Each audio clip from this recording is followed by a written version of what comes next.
Hey everybody, it's the Razzball Fantasy Football Podcast. I am Beat joined by the one, the only, Rudy Gamble. How's it going over there, Rudy?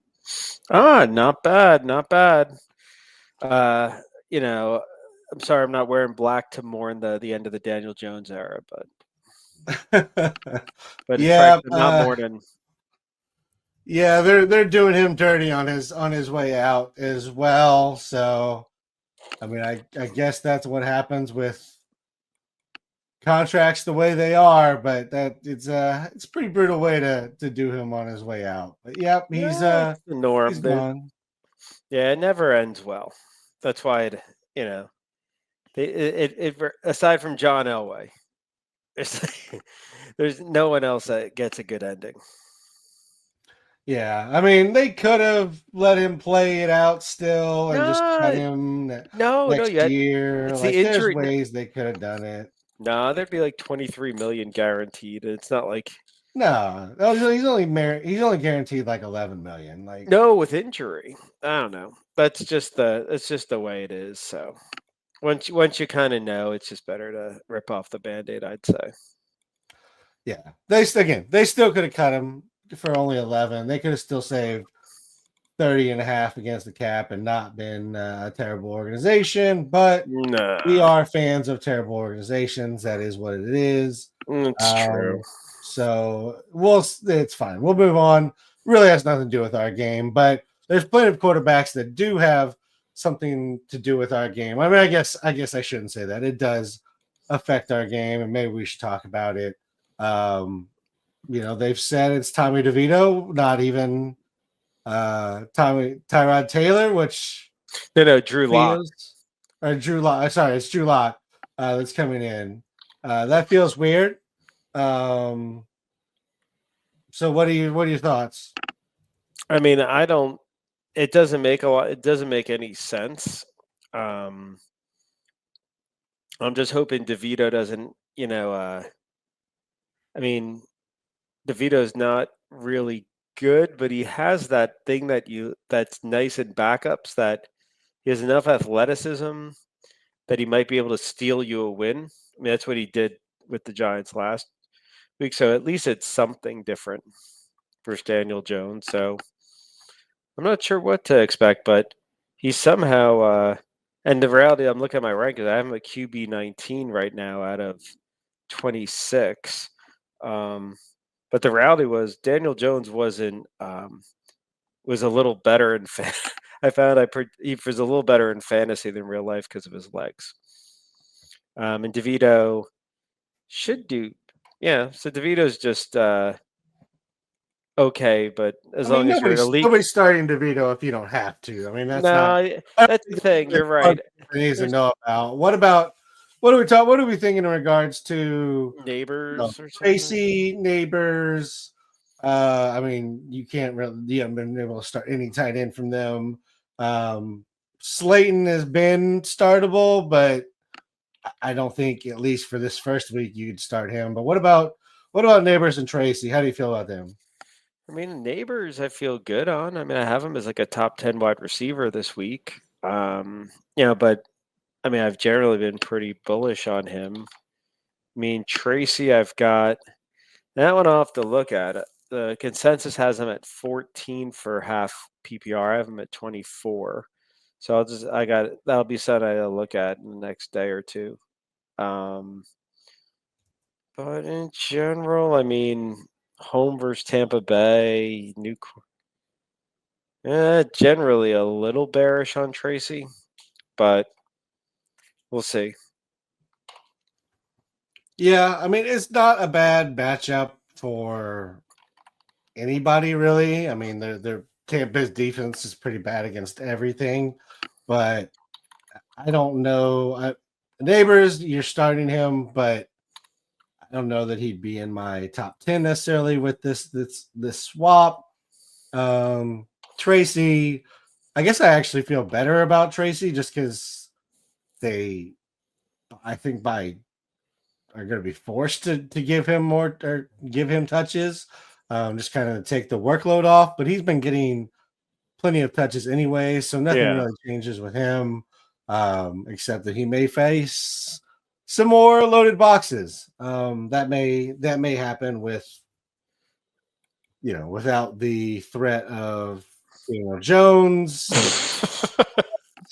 No ball way. running the ball because you had to account for his passing. You did have to account for his rushing, which meant you still had to kind of account for him. Whereas now I don't know how that looks.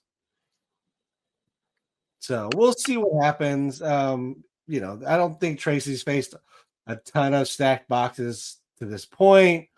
I don't know if that changes a whole lot, but I would be a little concerned. I think with both him and Neighbors still starting, but working. Yeah, I mean it. Okay. I guess you're just swapping out bad for bad, but it's a new bad. So Yeah, sometimes we think that's going to be good, and then we get what we want, and it's not so great. Everybody complains because they didn't think Tua was very good, but when he was out, that offense looked really awful. So it that that um, that was that was shocking how bad it got. It definitely gave you a new appreciation for Tua if you didn't have it. yeah. And DeVito did play in a few games last year, so I mean he's not completely new to this. He was okay. I mean, it wasn't the worst thing that he possibly could have done in his first look. So I shouldn't write him off yet, but Yeah, but holding my breath right now. and who knows what the heck? I mean, it'll be interesting to find out what the deal was with Drew Lock. I really really bizarre. Yeah, To I get don't know why they decided just to skip over Locke and move to DeVito.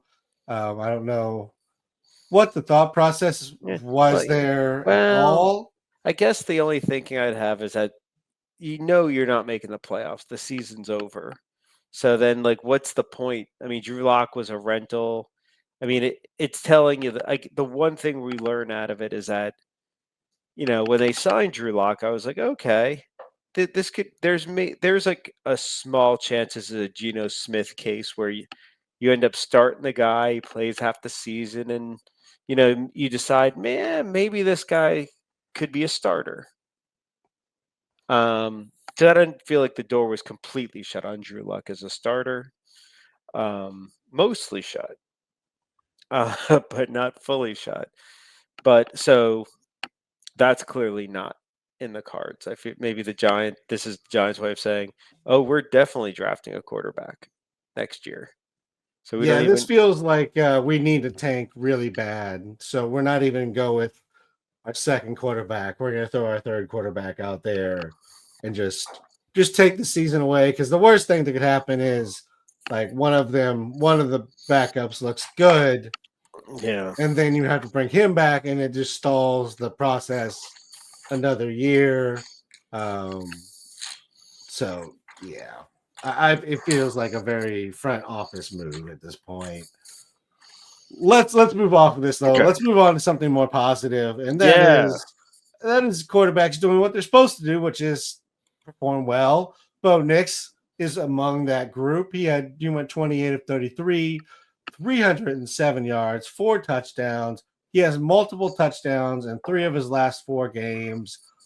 Where does Drew Lock come in for you rest of season at the quarterback position?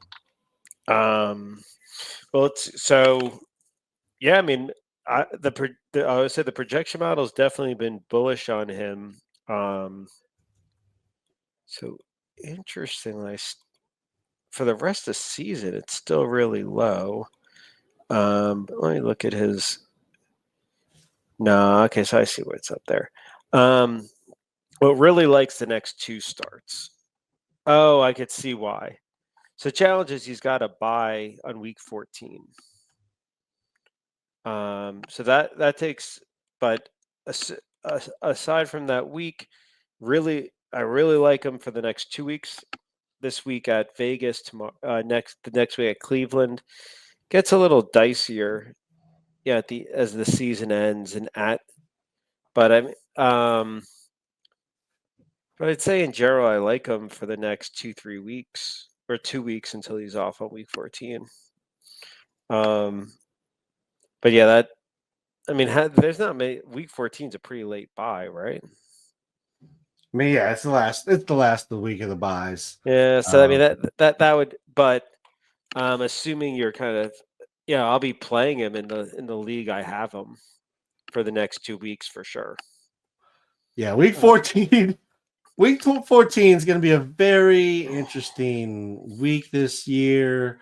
Hopefully, all of your playoffs start week 15 because, and hopefully you've also got your playoff spot locked up by week 14 because Houston, Baltimore, Washington, Denver, Indianapolis, and New England all on bye in week 14. So it's gonna be brutal, and I mean it's not too early to start thinking about that bye week if you're on the cusp of a playoff spot, or trying to fight your way through, or if your playoffs happen to start in week 14 or earlier, like the Raz Bowl or Scott Fish Bowl have both started the playoffs.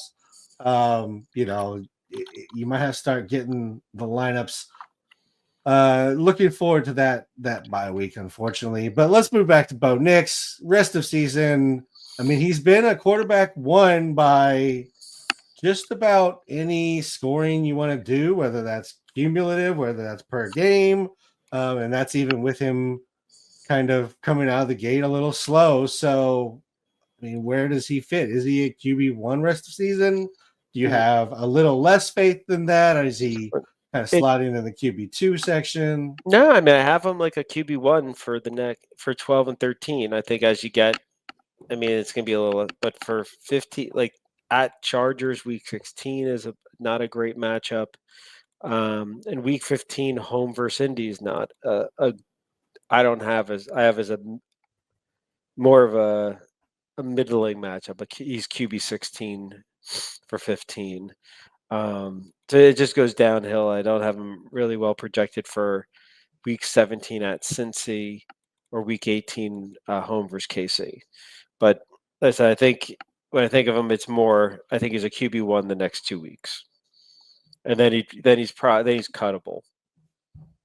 Just because I mean, I don't know who else you're picking up, but it goes downhill with the week 14 bye, and then those matchups. But Okay. But it's been a nice run. A little bit matchup help with matchups. But I mean, I think that's even fair to say because I take that back. I mean, at Baltimore, at KC, week 9, week 10, that is tough. And he's a top 17. He was 17th against Baltimore, 12th against KC. And he sandwiches that in with a 2 and a QB, the second QB and the third QB in week 8 and 11. Yeah, it's been a nice. It's been a surprise. I mean, I think I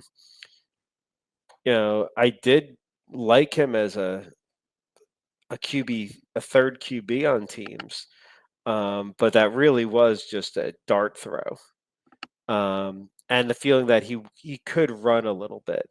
But I think it's worth shout out to Bo Nix, shout out to Sean Payton. Yeah. And I mean, even on those lesser weeks, I mean, every quarterback has those. Even the great quarterbacks of our league have down weeks. We saw Josh Allen, especially early in the season, have some less than stellar performances for our game and just overall. I mean, people were concerned after the first 2 weeks that Joe Burrow was cooked and never going to be able to play football again. It's just the nature of the game is there's going to be a little bit up and down. But yeah, I like Bo Nix. I think he's probably back in QB1, kind of like where you had him, just because there's some safety in some of the guys behind him. Just Patrick Mahomes started to turn it on. There's guys behind him in the point scoring and just in general that are going to move above him for ranking Yeah. purposes. But yeah, and the bye definitely hurts. Like the all those teams that have buys, if you're ranking rest of season, that has to matter because that's 1 week out of the very limited number that we have left. Let's move on to Indianapolis, where they finally brought back Anthony Richardson. You know, I thought they were going to go the way of Daniel Jones really early into Anthony Richardson's career and just ditch him, but they have brought him back. They're not done with him yet. He goes 20 of 30 for 272 yards through the air with a touchdown. He has 10 rushes, 32 yards for 2 touchdowns. Josh Downs is the primary receiver under Flacco, and he continues to be the primary receiver with 5'5", 84, and a touchdown.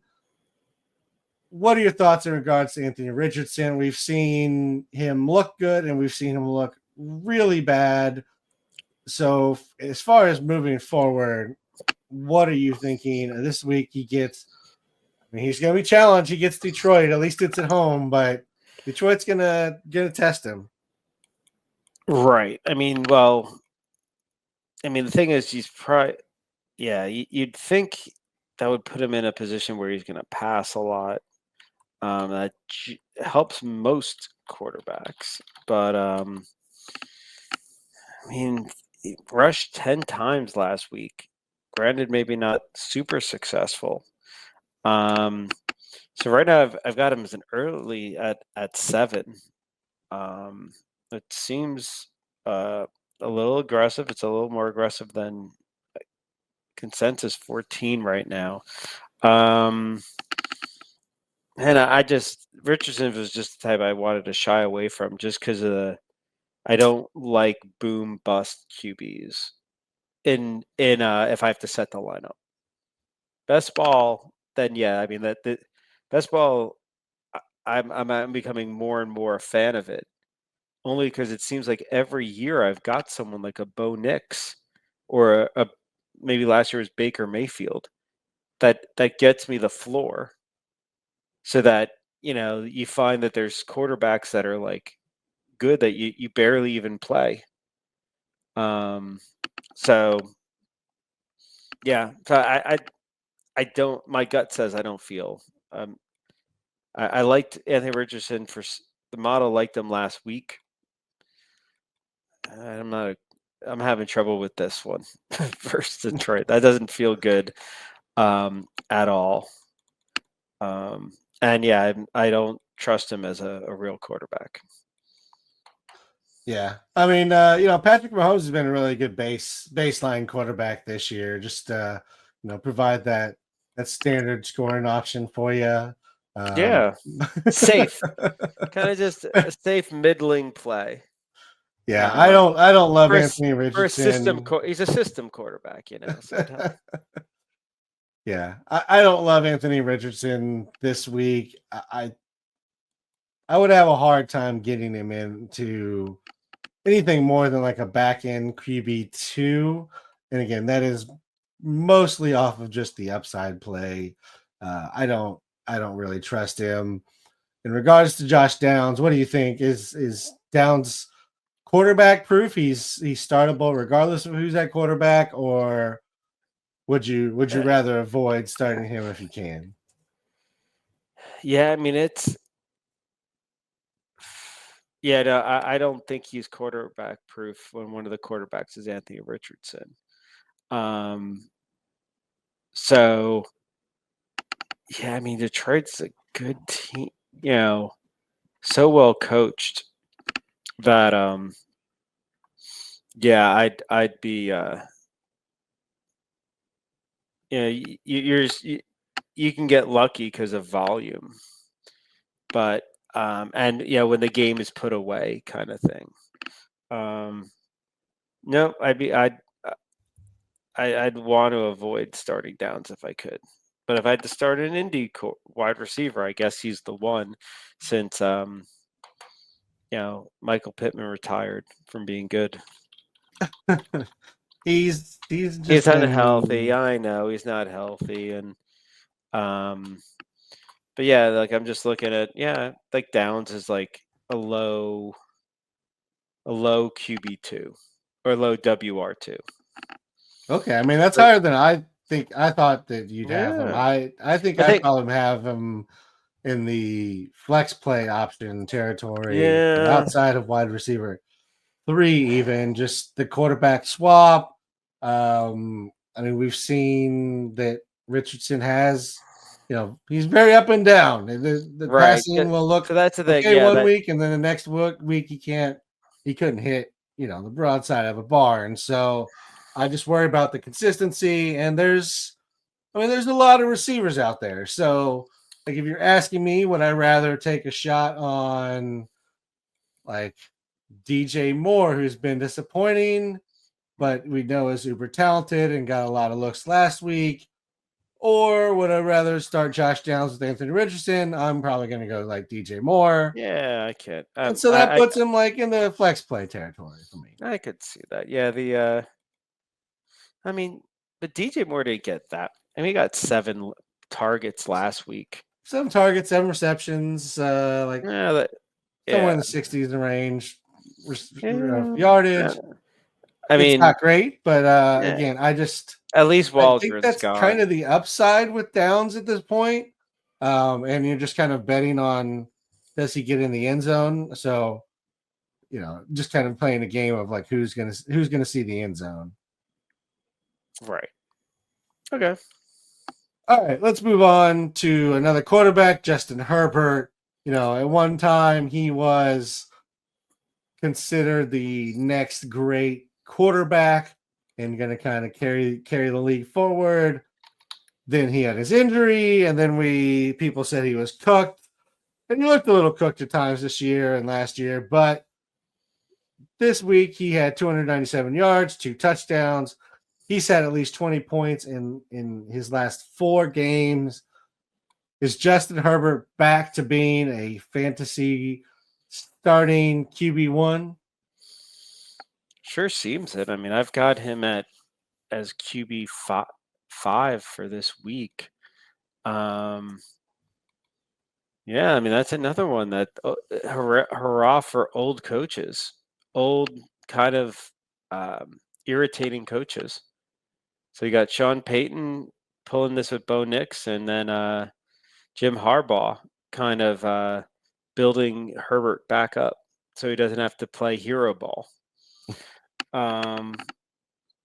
Yeah, I mean Baltimore doesn't feel like it's a great matchup, and I wonder if we'll be hearing more and more on Sunday about it being the fact that the coaches are brothers in that game. But yeah, no, go, yeah, a little bit of reclamation project with Herbert. Yeah, and I will say since the bye week, they have gone to a much more. They're still reserved, at least more than the Chargers used to be in regards to passing numbers, but they have gone to more of a pass-friendly offense. Prior to the bye week, Herbert had not thrown 30 attempts in the game.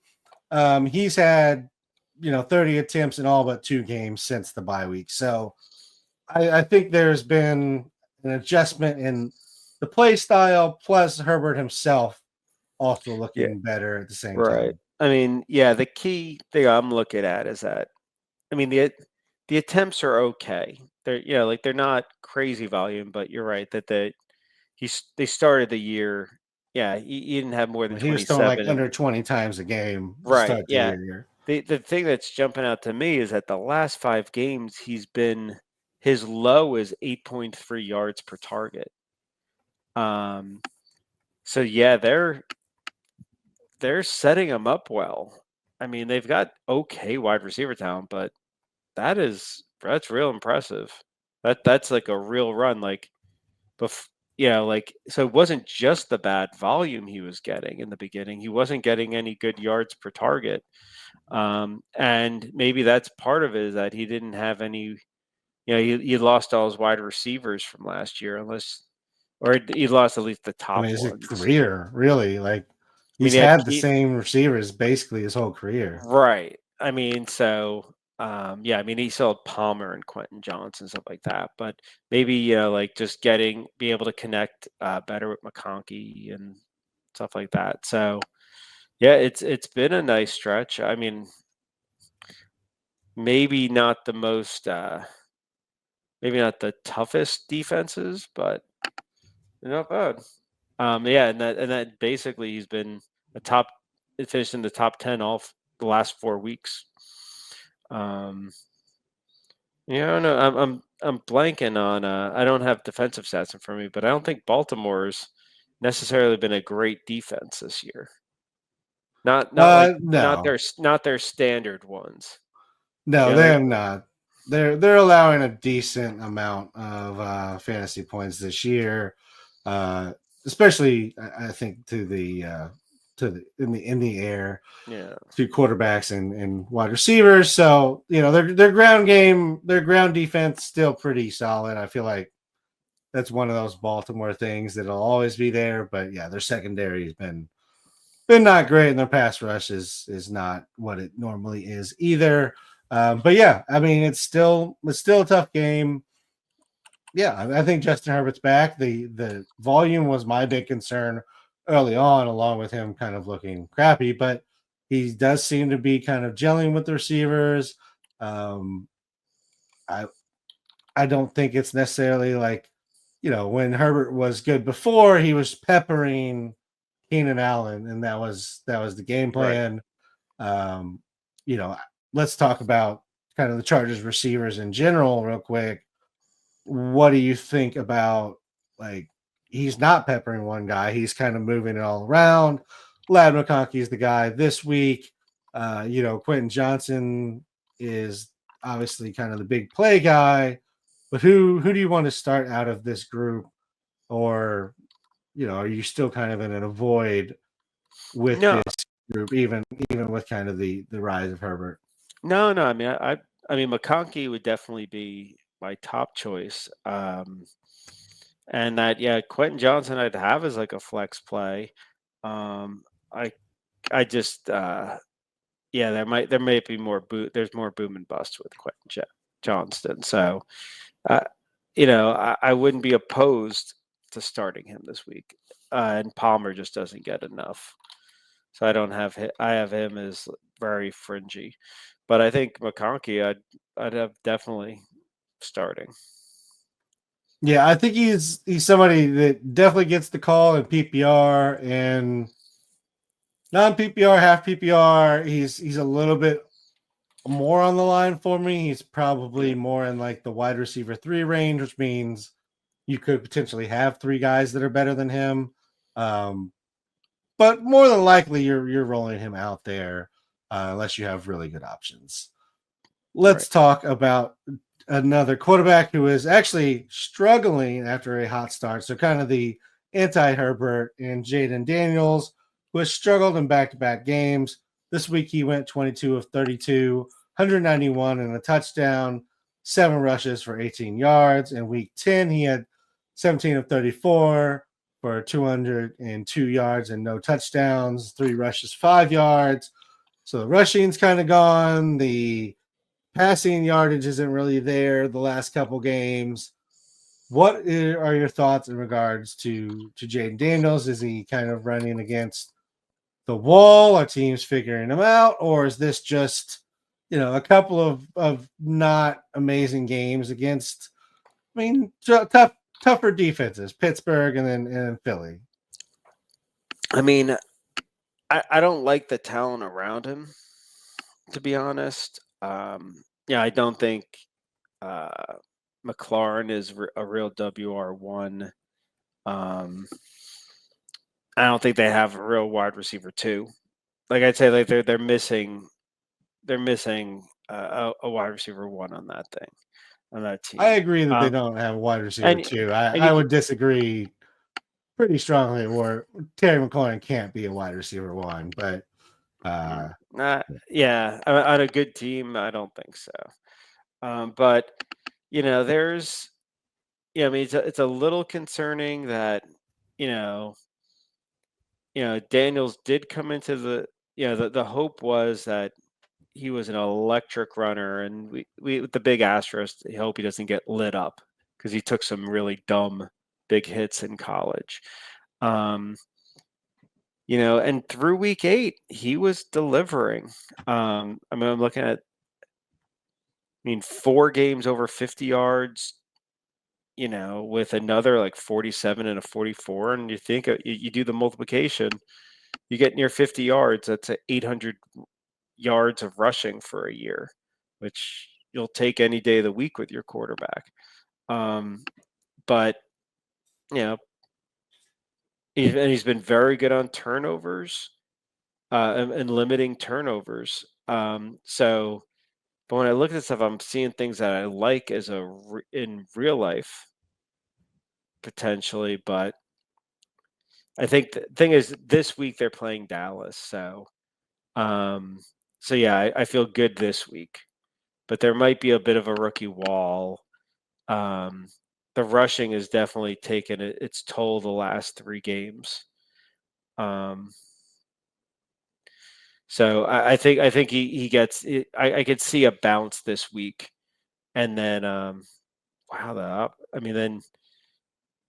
then I'm not sure what Washington's plans are, but they have Tennessee week 13. They have a week 14 bye, and then at Saints. Yeah, I'm looking at it. I've got them next 3. I've got them in the top 10. And then, week 16, week 17, not quite as good. So, Okay. yeah. So, it sounds like you're pretty much just still in on him. It doesn't sound like anything's really changed for you. Yeah, not too much, but yeah, I'm a little worried seeing on the rushing. And that, like I said, I don't think, I think I've always been a little skeptical on the skill players that go for this year in Washington. Yeah, versus Dallas is pretty much a great matchup at this point. So love him for this week. The rest of the schedule is a little bit up and down in regards to the teams he's going against. I think he's still a QB1. I don't think that really changes because we've seen what he's capable of. I just don't know that he's necessarily, I think we're talking about him on the borderline of joining the top cornerbacks. I don't know that he's quite there at this point. Like, he's probably more in the back end QB1, or that group's just a little bit bigger now that we're talking about. That's fair. Let's move on to my Chicago Bears. They obviously moved on from Shane Waldron, and the Bears offense looked a little bit better. The receivers got a little bit more involved. It was still very spread across the group in regards to who their targets and their yardage. But on the running back side, Roschon Johnson sees a season high in snap share. He gets 42% to 57 for DeAndre Swift, 27 touches for Swift, 18 for Roschon. Do you think there's something here where the Bears are going with more of a split, and Roschon might be, a potential starter for fantasy teams, or does this maybe just hurt Swift? What are your thoughts on regards to the Bears offense as a whole? I still see Swift as the likely guy if healthy, because right now he's dealing with some groin issues. So I think that's mainly if he's hurt. There is that weird. I don't love going with Roschon, but so only if Swift is hurt would I even think about it, because I don't trust. No reason to trust this offense. Yeah, and like, if you watch like some random Twitter or wherever highlights of Roschon from like different weeks, you're like, oh, he looks good. Like, why isn't he getting the ball more? Then you go look at the numbers, you're like, he went 10 for 33, for that, it was like 1 for -4, 3 for 13. So you're like, oh, that's why he's not getting a lot of touches.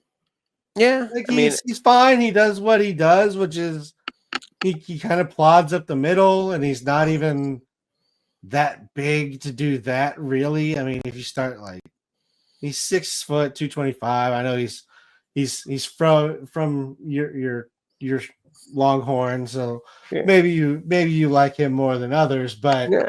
like I mean, he's just well, the thing was, yeah, just not that good. yeah, there were definitely some aspects of him that were more about what do they call intangibles.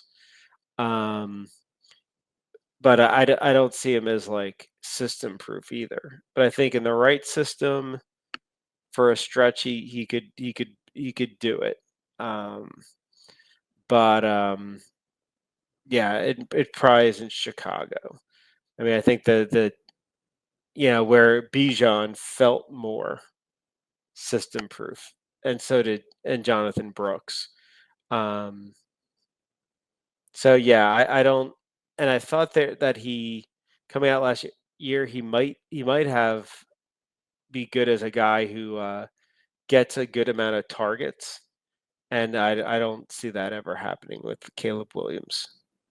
Caleb Williams is just No, not a and is seems like is any of those quarterbacks that hold the ball for a while and like to scramble and make a play. Think like Russ Wilson being like the poster child for something like that.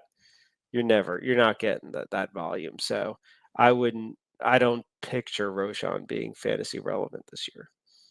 well, they just don't use him in that manner. Like they if they want to throw the ball to a running back, they're not using Roshan in that role. Right. I will say if they continue to do what they did last week, it'll be very predictable because if Roshan was in, they were running He the pat ball up the middle, and Oh, like I mean, there was no variation. So you'd he think didn't they have the use chance to he's a bounce it good out really.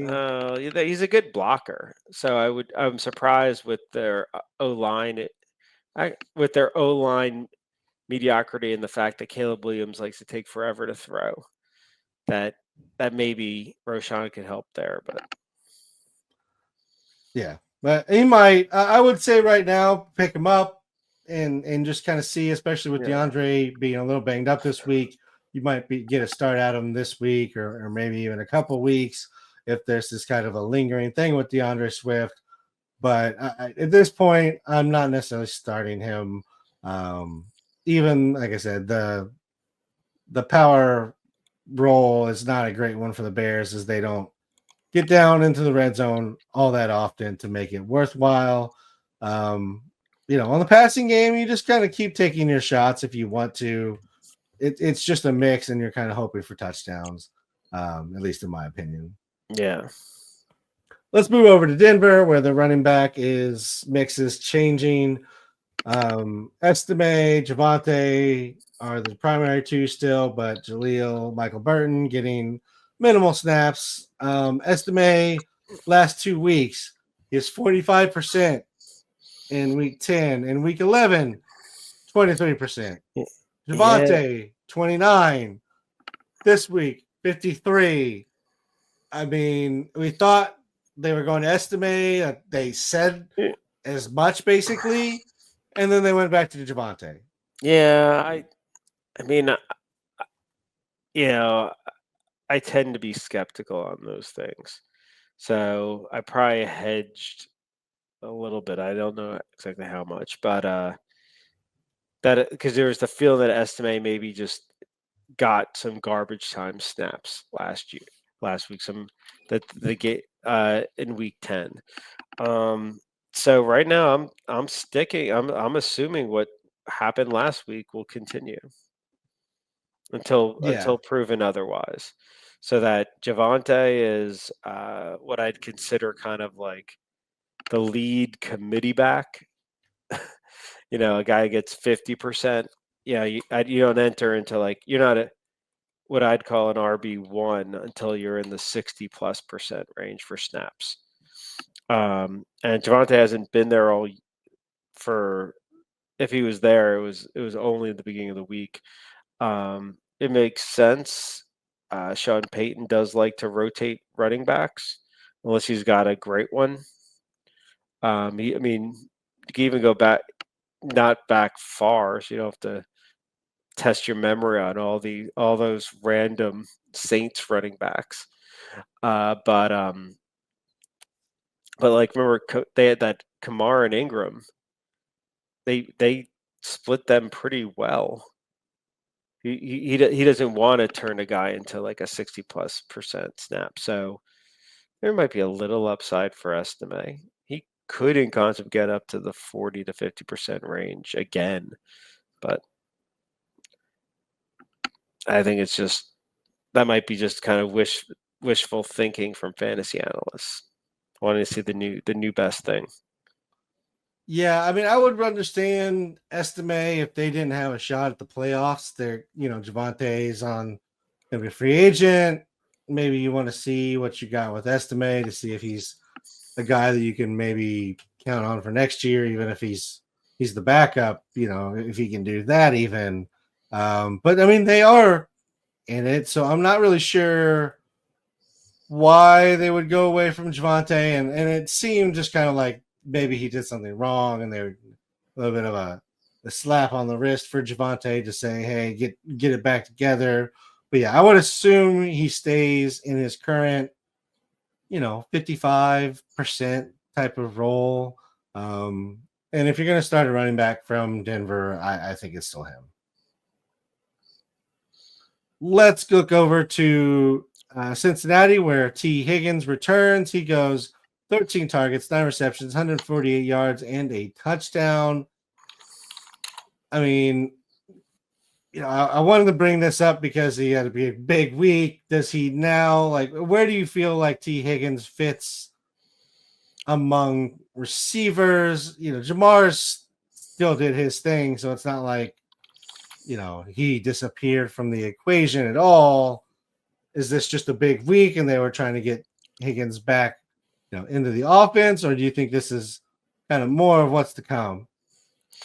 No, I mean, yeah, he's off, or they had buys. He didn't play between weeks 8, 9, and 10. I'm not sure if one of those was a buy, but I mean these target numbers: 10 starting from week 4. Week 4, 10 targets. Week 5, 14 targets. Week 6, 7 targets. Week 7, 8 targets, and then he had 13 last week. Tell me he's getting targets, and that from a percentage standpoint, which is kind of more important. 4 of those are over 30%. When you get over 30% of your targets, and he's not even playing crazy snap totals. Yeah, there's, and it was like a flip. Yeah, I mean, he didn't do much in week 3, didn't play week 1 and 2. I mean, I see it right now. If he's healthy, he's a WR1, and probably a top 10 wide receiver right now. And the only question is, like, with his questionable statuses and the way he's kind of missed some games, you just got to be careful. And the fact that since he's out of the playoff hunt, that could have some issues. But he's been great. I mean, I'm looking at the stat, he's typically, if he's not getting a ton of yards per target, or I guess he has the last couple, but some of his target games weren't super efficient in this streak.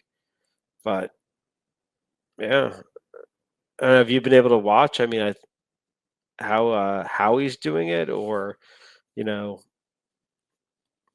I mean, this week, I mean, he looked good. I mean, he got 9 receptions, so he just kind of, I mean, everything kind of worked. He did have a big catch, which helps build that line. You don't really get to 148 without at least one big catch. But no, I mean, he looks good. He looks like he's back, and obviously kind of playing for contract, so that doesn't hurt either.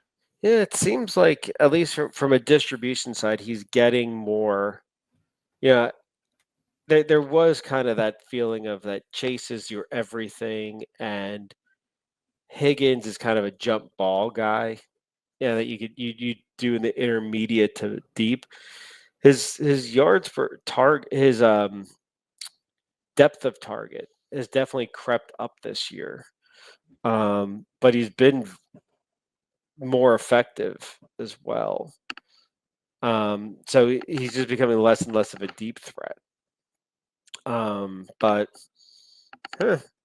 yeah, a bit surprising. Definitely not a guy I was targeting in the beginning of the year, and did save some headaches with injuries and a potential bagel there on because I did feel like he had some late scratches, but Yeah, he's been pretty frustrating to own this year. Just whether it's the scratches, whether it's kind of the hit and miss a little bit early in the season, even with the targets, just yardage was a little up and down. But no, I mean he's looked good. Let me throw a few names at you real quick. Would you rather start him or resurgent with Russell Wilson, George Pickens? I have right now Sophie Pickens versus.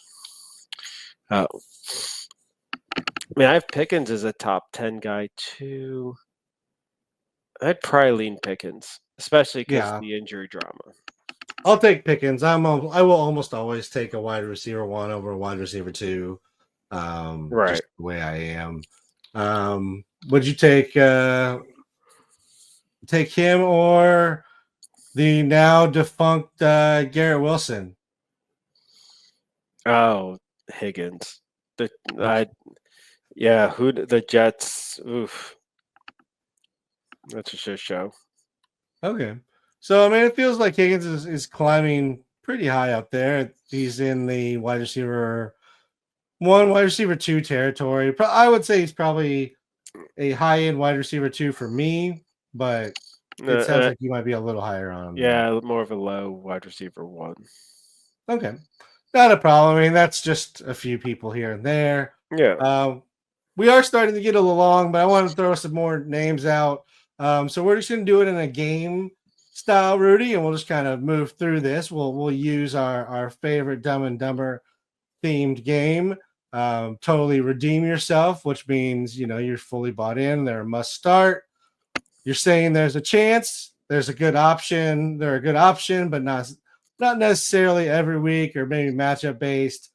Samsonite, I was way off, which is not so great. Maybe still some hope, but not so good. And then our pets' heads are falling off, which of course means our pets' heads are falling off. So let's look at some of the wide receivers that performed this week. Juwan Jennings, where does he fit? I mean, I think he's totally redeemed himself. I've remained surprised. I really thought of him as just a jag. I thought clearly Ricky Pearsall would be, would get a shot, so to speak. But the stats are there for Jennings. I don't. There's no. He's getting really high target rates. Doing well with them. It's a great, to two straight games. Yeah, so I'm riding on him as a high WR2. Yeah, and he looks great. Like the numbers are there, and he's not just taking advantage of bad coverages. He looks really good. I mean, With the it's a ball. So it's a great. I mean, it's a great offense for guys with that certain skill sets. yeah, And uh, yeah. yeah, absolutely. Okay. Let's move over to the Chargers. We talked about this a little bit earlier, but let's put them in the game here. Let's start with Lad McConkey. Where's he fit in here?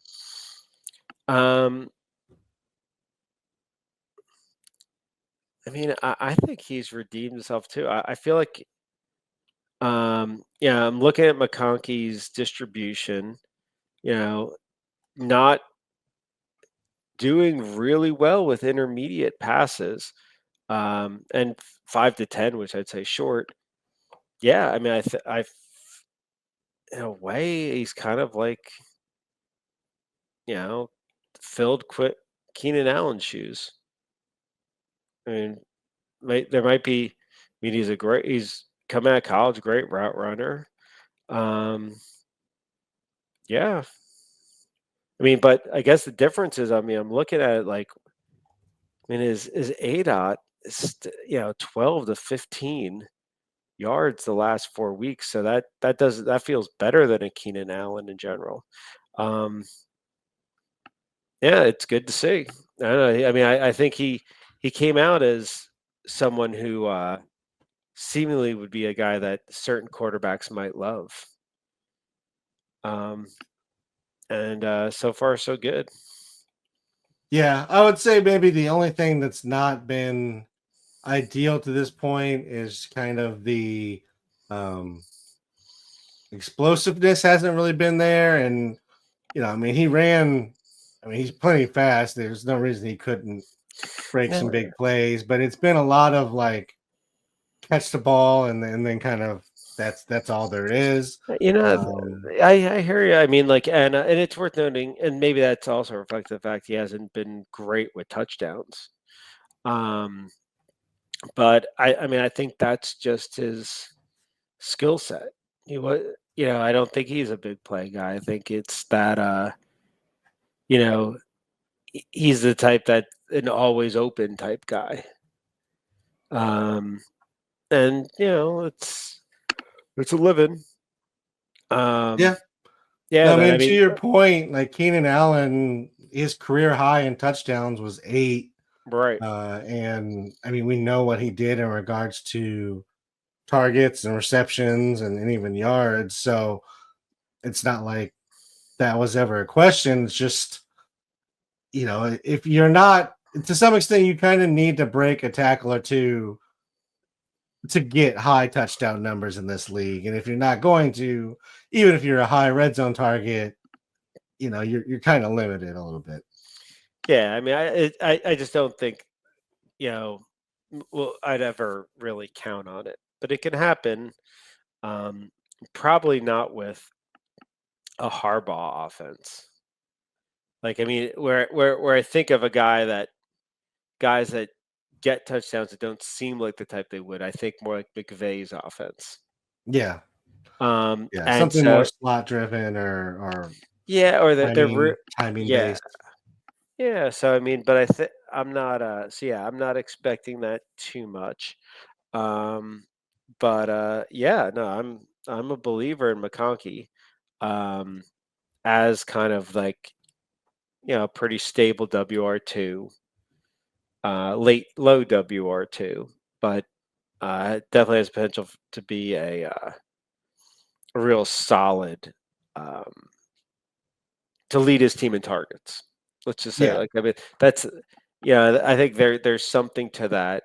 Um, yeah, maybe it's a little Deontay Johnson esque.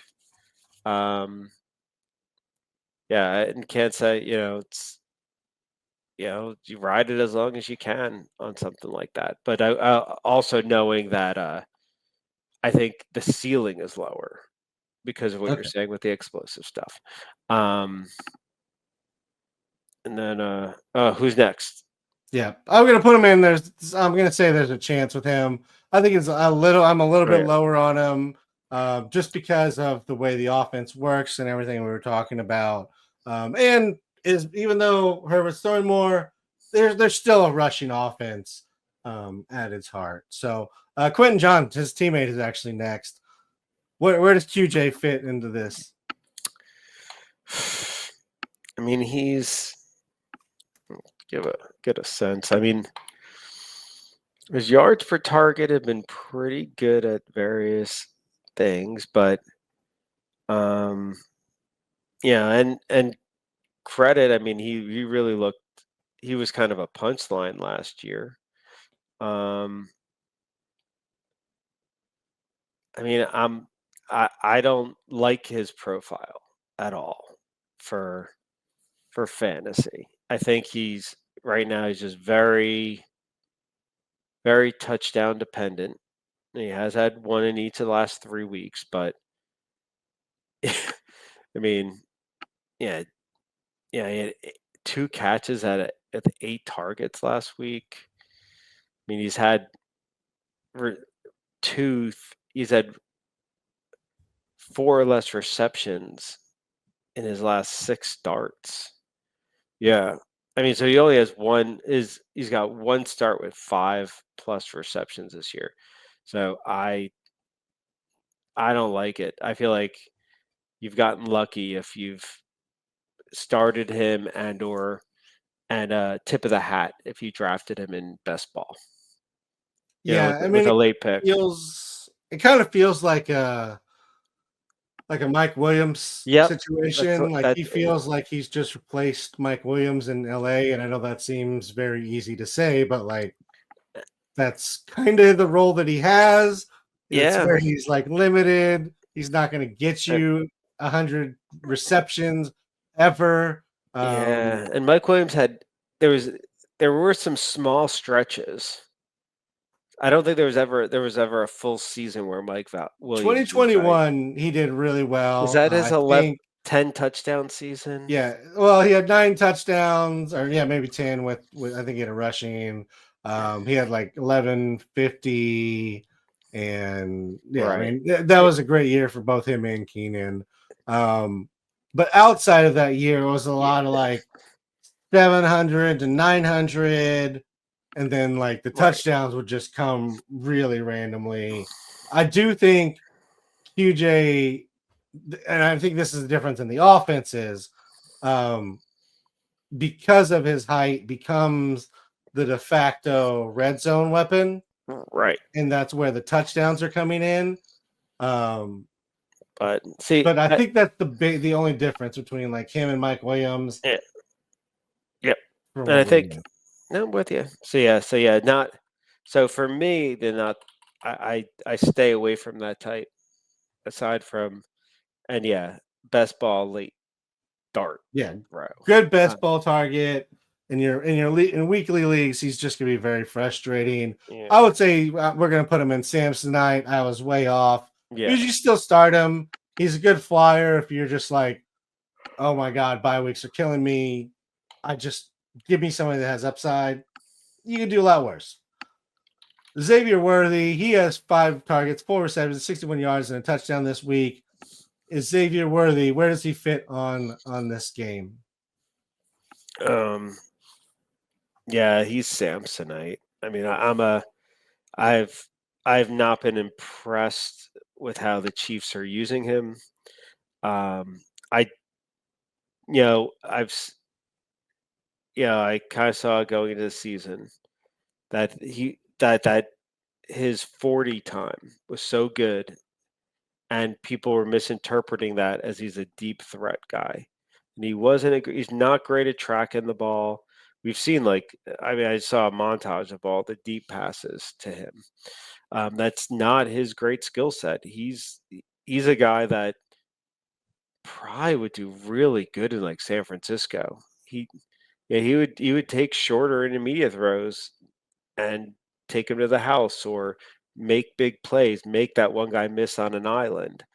And I mean, it is crazy. So I'm looking at his target profile. He over indexes versus the average receiver in less than 5-yard ADOT and 20+ yard ADOT. So when it's less than 5 is kind of like, screen passes. He's good at those, and he's done well. He has an 85th percentile in yards per target on those. Give it to him less than 5 yards, he's averaging 6.5 yards a target. That's good. He's actually not. He's been on deep passes, but they're not using them But he's been awful in the 5 to 20-yard game. That they don't throw a lot of it, and when they do, he's sucked. Like yards per target percentile at 4 and 11, like so bottom 10%. So yeah, I don't know how much it's his fault versus how much to put on Mahomes, how much to put on Reed. But I mean, Mahomes and Reed have done pretty well, so it's kind of um, I, I look at this. I'm like, oh, I wish Xavier Worthy was on a different team, and I think all the draft experts that were like thinking this is a perfect match were wrong. Yeah, I mean, I think he got a lot of credit in college for being good at route running because he would get open, but a lot of Hmm. that was just his natural ability to just be faster and accelerate ridiculously fast. And I just don't know that it's quite carried over. So I think there's some polishing that still needs to be done on Xavier Ward. I'm not calling it an end on his career. No, But yeah, I'm with you for this season. He's going to be a yeah, Samsonite. He's a flyer, and you're just kind of hoping he gets in the end zone. I mean, he doesn't really have games this year that are good for your fantasy team unless he gets a touchdown. yeah, That's pretty much. I mean, that's what you're looking at. right, He doesn't have like a high yardage game to really hang his hat on yet. yeah. It's been a weird offense that I mean, for a 9-1 team with inner circle Hall of Fame quarterback or whatever you want to call it, haven't been that great of an offense. No, and it's crazy because I mean, as good as Tyreek was there, they've tried to replace him with any number Well, of yeah, quick, shifty guys, and it they just it's been don't fit. awful. Well, I Yeah, think part of that is also just that um, the league just took a can the le- you can just take away deep threats, yeah. and, And and nobody could go get the ball like Tyreek can of the guys they've yeah, gotten. Like he's fast, but he can right. also take the ball away from a defender. I mean, yeah, I I mean, like, yeah. So you look at it like teams have been unable to stop him continually. So yeah, he's kind of an exception, but in general, you know, we've seen Mahomes have to change from being, a deep guy to someone who's willing to like throw short and intermediate mostly. Yeah. So I mean, so it feels that's like go ahead. yeah, no, I just think that's just the way and it might be counterproductive at this point with this wide receiver crew. Make him throw it deep because none of them could seem to track it well. Yeah, Um, and I mean, I saw some of the throws to Worthy weren't fantastic either in that thing. It may be time to zag back, but in any case, yeah, yeah, I wish they'd do a little something different there, but what can you do? Who? Okay, up yeah, I next. think we Up agree on next that. is Yeah. Christian Watson, kind of left for dead. Oof.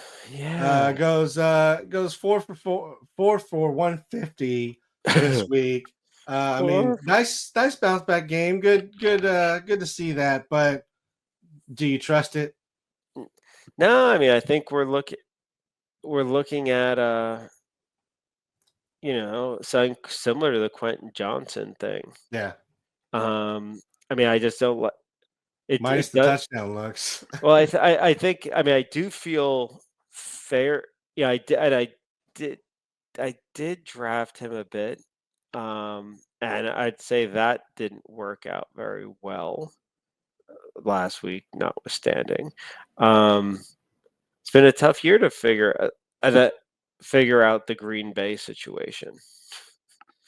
Um, yeah, including probably within there, Jordan Love being a bit dinged up. Mhm. But yeah, no, I think I thought going into the season that Christian Watson, he he wasn't just a deep threat guy per se. He wasn't the Mike Williams archetype, and I feel like that's what we're seeing. And to me, like Yeah, the worst part of that archetype, because I like saying that word, um, it's not that he gets deep throws; it's that he doesn't get volume. You can't you can't be going with a guy that's not getting like consistent 20, ideally 25+% target rates. And he's just not there. So, and the snap counts are kind of It's a weird situation right now. Yeah, that it's like, I mean, I haven't. Yeah, I wonder where Jayden Reed's been at, to be honest. But yeah, I don't know. So yeah, so Samsonite for me on Watson. Yeah. I mean, Jayden's been okay. I mean, he put up a touchdown this week, which kind of saved him from being a complete bust, but 2 receptions for 23 is not what you wanted. No, This receiving core has been an interesting group to deal with. yeah, Jayden, most of the year has been good, but then he's fallen off a little here at the yeah. end. You know what? Dobbs didn't do anything and then complained and then got some action. And now Yeah, he's back to doing nothing. yeah, So yeah. I felt good on the Dobbs thing. That one I read pretty well, and I think I was just confused on Reed. And yeah, I wonder. Yeah, I mean, looking at it, like he's had some. I'm not seeing the target rate either. I kind of feel like a Jayden Reed. There's some similarities with Xavier Worthy. You see the speed, you see the electricity. They've clearly. I mean, Jayden Reed's distribution profile is actually kind of similar to Xavier Worthy too. A lot of less than 5-yard passes, and then using him as a deep threat a bit as well, and then just nothing in the 5 to 20-yard range. I don't like that for my fantasy wide receivers. I don't want them to be just like this, like bunt and homer guy. But I mean, Reed's been more successful at it, at least, than Xavier Worthy. he has, but I mean, it's been a lot of touchdown based. Like he's had the touchdowns. He's ripped off the big plays too. And I think that's a big change from him to Worthy too. Is he's actually found the space and made a few big plays, whereas Worthy's, he really has been kind of bottled up for the explosiveness that he's shown at different times. Let's move on to Nick Westbrook-Ikhine for the Titans. Not a passing offense that we spend a lot of time on, or really that we should, but I mean, I feel like at this point we have to talk about him. He had 6 targets, 2 receptions, 117 yards, and a touchdown, and he has a touchdown in 5 of his last 6 games. Do we need to take notice of Nick Westbrook-Ikhine, Nah. or is this falling into just Samsonite and start him if you need the Yeah, bye week flex fill in? definitely Samsonite. I mean, he's been around for a while. Yeah, a crazy 5 touchdown and 6 start run. Those things happen. He's always been. I mean, he's always been a guy that I've, would think about or get in like those deep pulls. I mean, not this year because Tennessee seemed a little too deep. But no reason nothing to look at. Yeah, I agree. I mean, again, if you want to start him as a flyer and hope he gets to continue the touchdown streak and keep that going, then so be it. But he's a flyer at best. All right, Rudy, let's wrap up the show with my favorite segment, asshole of the week. Who you got, or you want me to go ahead? No, you go ahead. All right. I know that in the show's past, we actually had a separate category or a separate award for referees because every week we put stuff on them. And since then, I generally have tried to find something referee related, but screw it. This week, the refs are getting it. They're getting the Asshole of the Week award. There's the no call for interference on the Bears field goal. I feel like this whole season I've heard about the, push to make sure that nobody's coming over the center on the field goal. Doesn't seem to matter. The refs called a holding on Nico Collins, 77-yard touchdown catch. That really hurts as he's returning. I mean, it's been bad enough not having him in our lineups. Then that gets taken away from us. Bills Chiefs, good Lord, just missed calls everywhere in that one. That was really hard to watch for a game that is as high profile as it is. But I guess it's really hard to, try and throw the game to one side when that many people are watching that closely. And then there's a very legal hit in the end zone in the Tennessee-Minnesota game that gets called for a personal foul. I don't know if that game necessarily is any different if that call goes another way, but it was just a good, clean, hard hit, and they threw the flag because it looked bad, and that is football nowadays. So that kind of sucks.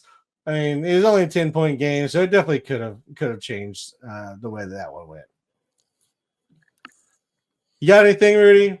No, I don't have any assholes to shame. Nobody to shame this week. I'll just go ahead and throw out one more then for you. As my Scott Fishbowl run comes to an end, I put up over 200 points this week. I needed to get to 13. I got to 12. I beat the league median, but I lost to the high score in my league. I'm sure that is very familiar to plenty of people who lose to the high score, every week. But I feel for you, and I'm with you this week. There'll be better weeks for us guys. Unfortunately, my weeks won't come in Scott Fishbowl, but plenty of other leagues to go after. And in those leagues, if you have specific questions, you can come find us on Twitter at Razzbeaton, at Rudy Gamble, youtube.com/Razzball Fantasy, football.razzball.com. Come find us for your Start Sit live Sunday show. Good luck with all your start sits. Good luck with everything. And hopefully we can make that last playoff push through these bad bye weeks. Talk to you later, Rudy. Talk to you later.